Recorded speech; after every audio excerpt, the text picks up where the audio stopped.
Assalamualaikum warahmatullahi wabarakatuh. Perkenalkan, nama saya Erwina Sapitri dari Prodi Akuntansi Syariah semester 4 kelas A. Baik, di sini saya akan menjelaskan tentang bagaimana tata cara meletakkan posisi mayat, mewudukan jenazah, memandikan jenazah, mengkafani jenazah, dan yang terakhir yaitu menguburkan jenazah. Di sini saya akan menjelaskan tentang bagaimana tata cara peletakan posisi mayat. Nah, yang pertama yaitu membimbing talqin seseorang yang sedang menghadapi sakaratul maut dengan menyebut kalimat La ilaha illallah. Nah, apabila seorang tersebut telah meninggal dunia, maka kita menutup kedua kelopak mata yang masih terbuka. Selanjutnya yaitu merapatkan dagu atau mulut dengan diikat ke atas kepala apabila sulit ditutup dengan tangan. Selanjutnya itu menyedekapkan atau mengiamkan kedua tangan. Selanjutnya yaitu menutup seluruh bagian tubuh mayat dengan selai kain. Nah, yang terakhir yaitu meletakkan posisi mayat dengan menghadap kiblat. Setelah meletakkan posisi mayat dengan benar, maka kita menyiapkan peralatan yang digunakan untuk memandikan jenazah dan mengkafani jenazah.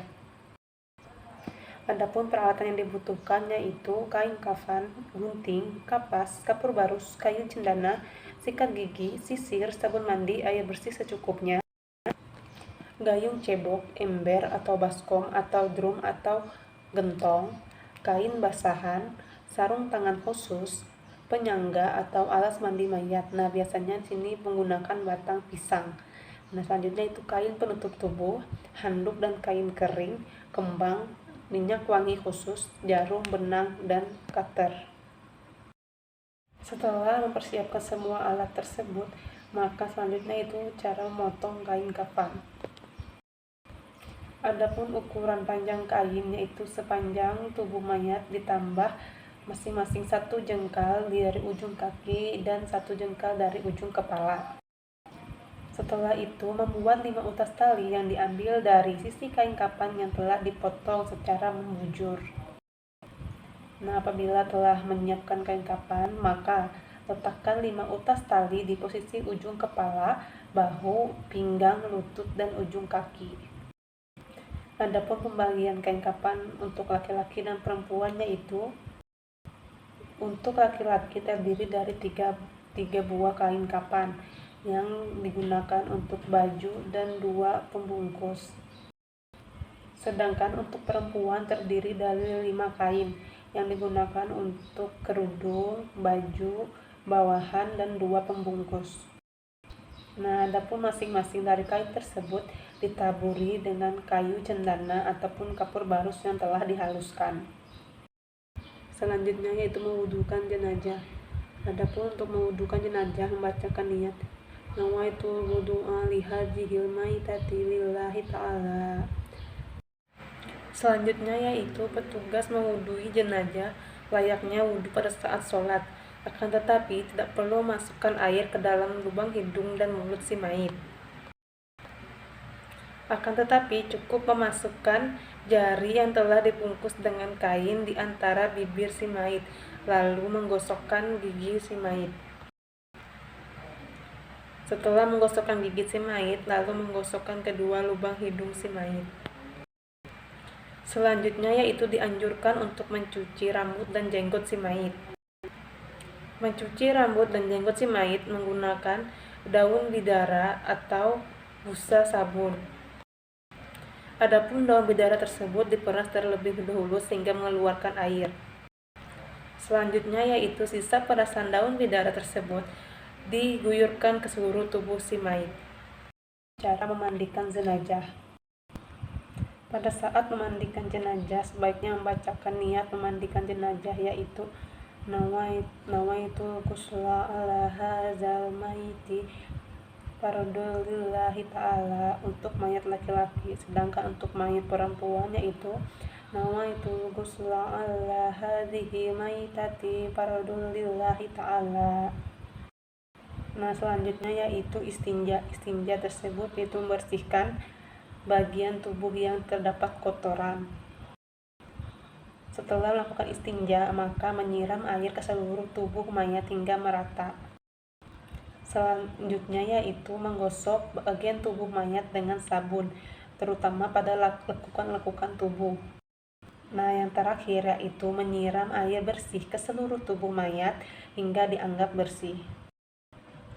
Setelah melakukan rangkaian kegiatan tersebut, maka kegiatan terakhir yaitu mencek kembali kebersihan kubul dan dubur mayat dengan menggunakan kain raduan atau pembalut tangan yang sudah disiapkan pada bagian permukaan dubur si mayat. Bila masih ada kotoran, maka harus disiram kembali sampai bersih. Nah, selanjutnya yaitu mandi ganjil atau mandi air 9, dan ini tidak wajib, hanya sebagian orang yang menggunakannya. Selanjutnya itu tata cara mengkafani jenazah perempuan. Nah, yang pertama yaitu bentanglah kain kafan sehelai demi sehelai. Selanjutnya itu angkatlah jenazah dengan keadaannya sudah tertutup dengan kain dan letakkan di atas kain kafan yang telah disiapkan.